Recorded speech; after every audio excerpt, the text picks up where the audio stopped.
Hello AOS fans, it's me Pete, and I've come to you with another deck video this week in our new shiny format.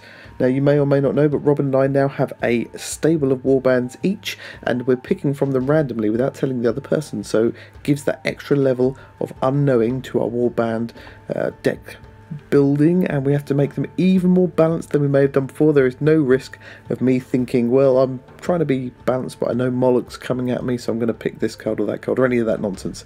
So let's crash on. What have I picked? I've picked the Hunt again. I didn't do so well with them last time. I'm hoping this time I'm going to go less objective, more smashy facey, and hopefully that will help me, and I'll do better.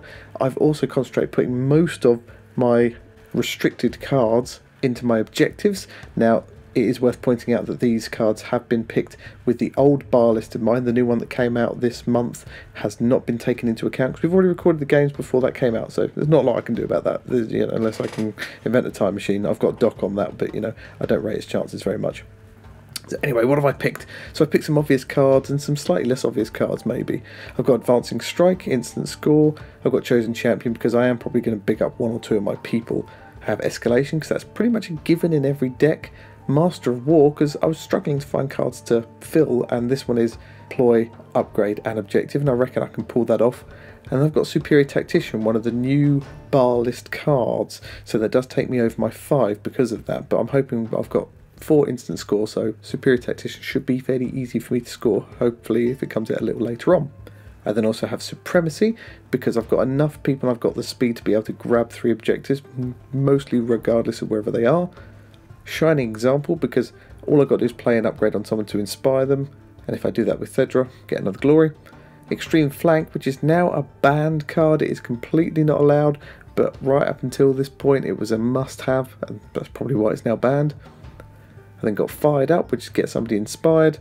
Get the Hence, which is to use knockback, and I've got a couple of knockback options, so that one should be hopefully fairly easy to achieve. Another instant score, and then I also have Martyred and What Armor. Again, both instant scores, so I have 4 in total. What Armor, I've got some cleave options and Martyred. My guys are squishy, so if one of them gets killed from whatever I'm facing against with Robin, that gets me another glory as well, and helps get me on the board. So of my gambits, I've got Last Chance. Love this card for any warband that has dodges as their defense. Ready for action! Almost definite must-have if you're playing offense to be able to get those 2 attacks off in a row. Spores of Battle because I want to get me upgrades on as soon as I can. I don't want to have to be reliant on glory where I can do that. So Spores of Battle and Ready for Action, a must-have combination there. I then got Dark Destiny, which is a bit like Last Chance. Not quite as good, it's a 50-50 roll, but that's still pretty handy and it's a warband specific one. Fearless Strike, which is nice. It's a reaction that when you attack, you get to use that as part of the reaction when you would do the attack, and you get single assists as well in the attack roll. I am going to be going on the offense, so that will be helpful if I want to send somebody off like Shond or Grundon to hopefully go and smash somebody up early. I then have Oathsworn Attack, which is +1 dice for the next attack, also useful. Determined Effort, same as Oathsworn, or is Oathsworn like Determined Effort? Well, Determined Effort came out first, so I guess Oathsworn's like that, so 2 +1 dice cards there. Ephemeral Form, which gives me 2 dodges instead of 1 for my next defense roll. Haymaker, which is 2 dice, and that's really good for your next attack, but you can't then roll any defenses. And Transfixing Stare.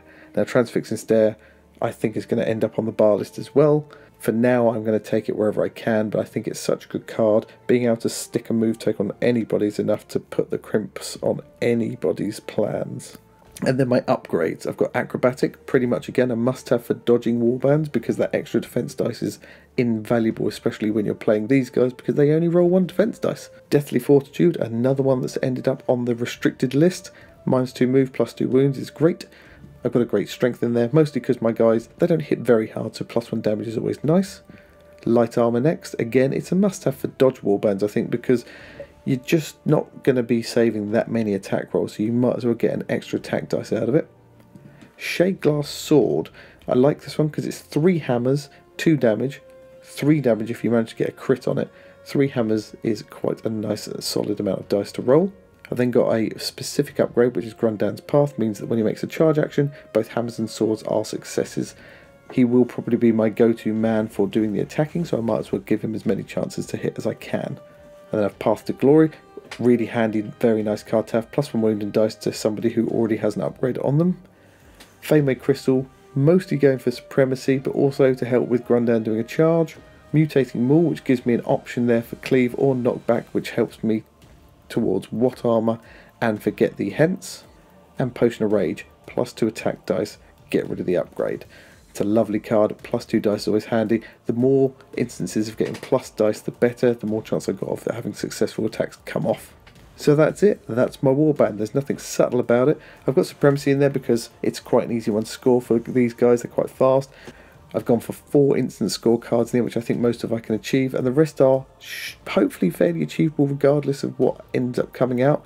And I'm really hoping that I can use my speed, set up the board maybe long ways or offset depending on who I'm up against to try and stay back a bit, and then use the attacks where I want them, getting those charges on the long range as and when, you know, a opportunity arises. But it all depends on who I come up against. If I'm up against a faster warband, I may just have to play it up close because they'll be weaker.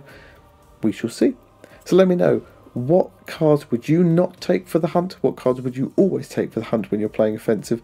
Bear in mind the new bar list is out now, and bear in mind also that this was built with the non-new bar list. I shall see you soon in the Mirrored City. Bye!